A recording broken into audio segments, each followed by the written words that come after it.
Testing. Yay.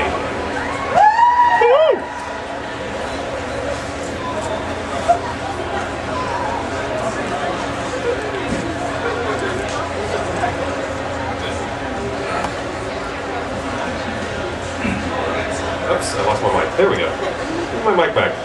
Yay. Yay, Mike.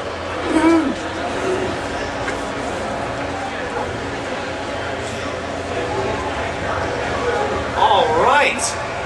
Good morning, everyone. How you doing? Good. The whole stage is vibrating. What am I sitting on? The fan is like shaking the stage. That's quite exciting. Wow. Yes, the fan loves me. Well, good morning, everyone. Thank you for joining me here at 11:05 in the morning. It's a pleasure to see you all. We have about an hour to chat about stuff. You guys are free to ask any questions you like. I'm happy to be here in San Jose with you guys. So, can you hear me all right? It's a little noisy out there. You can hear me over the speaker all right? Good. So what shall we talk about? Yes.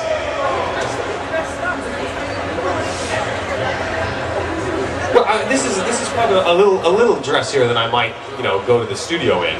But I like to put on a good appearance for a public appearance. Look pretty as much as I can. Yeah, exactly. No, I mean, actually, I usually have to wear more than this when I'm in the studio because what they do is when they build recording studios, they put there's the booth where you are in as the actor, the padded room, where they tie you up and leave you. And then there's the control room where they're running the equipment. And the problem is they put both rooms on the same thermostat, okay? Now, in the booth, there's just you. In the control room, there's the engineer, his computers, all of his audio equipment, which is like tubes and transistors that are all producing heat, and there's like 5 or 6 producers. So you've got a team, a sort of rugby scrum in the control room. And then there's this one dude in the booth. And the air conditioning is blowing like a hurricane because there's all these dudes in the control room and you are in this sub-zero freezer trying to record your lines. So I have gotten to the point where I am literally now wearing scarves in the booth and fleece in order to stay warm. So no, I don't dress like this. I look like I'm from New England and sort of L.L. Bean style when I'm actually recording in the booth. It's very stylish. There's nothing more stylish than fleece. What else should we talk about? Yes. Are there any current projects you're working on right now that you can talk to us about? There are no current projects working on right now that I can talk about. That you don't already know about. This is the thing, is that the studios have gotten all weird about this, and I think it's sort of strange. Because when they announced that they're going to do a new Star Trek film, we know who's in the cast like 6 months before they even start filming. But God forbid we record an anime or a video game, and I tell you that I'm in it. I'm not going to tell you the plot, I'm not going to tell you anything, I'm just going to tell you that I'm in it. And they freak out! So unless, I can't talk about anything that isn't already out. So like I can talk about stuff that's already out, like Kurokami or, I don't know, original Slayers, yes! I can talk about Slayers. I have no knowledge of the new Slayers though, that Funimation has, so... and sometimes they make us sign non-disclosures. So our sort of hands are tied. It is a common question.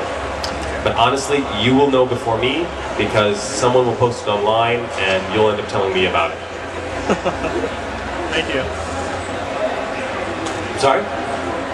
What about Hellsing Ultimate 5? I don't know. I don't know. I have no idea. I don't believe that it's happening until they call me to book me for the session.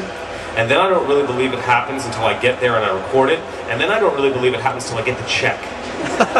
Right? So I honestly don't know where things are. I mean, as you know, Hellsing Ultimate has been passed around like a hot potato now because of Geneon collapsing and everything. So I assume we're going forward with it. I don't know what's happening. I think have they done 6 in Japan yet? In June. 6 will be out in June in Japan. So that's a good sign. That's better than not having any animation to lip flap to. Actually, that's funny. When we were, I think it was either 3 or 4, Hellsing Ultimate 3 or 4. They sent Taliesin the video to adapt the scripts. The problem was they hadn't finished animating it, so it was all just still pictures with no lip flap. And so Taliesin was like, they're like, please, go ahead, quick, adapt the script. He's like, I can't. There's no lip flap. And they're like, why is that a problem? Okay, never mind. So, but it was cool to see like how they did the Hellsing stuff rough-wise. But yeah, I have no idea. I'll know when they call me. Taliesin disappears like a submarine and then like resurfaces months later, and his hair has changed. And I'm like, hey, how you doing? He's like, we gotta do this Hellsing thing. I was like, okay. What else? Thank you. Good night. No, yes.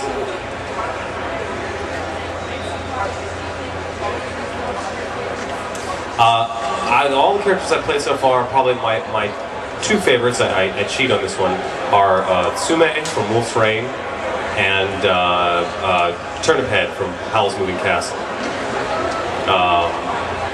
Yeah, he's fun. Because I always wanted to be in a Miyazaki film, and that turned out to be the perfect one for me. So that was cool. But yeah, that'd be those 2.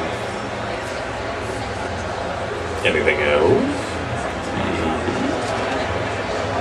We're all speechless. Say what?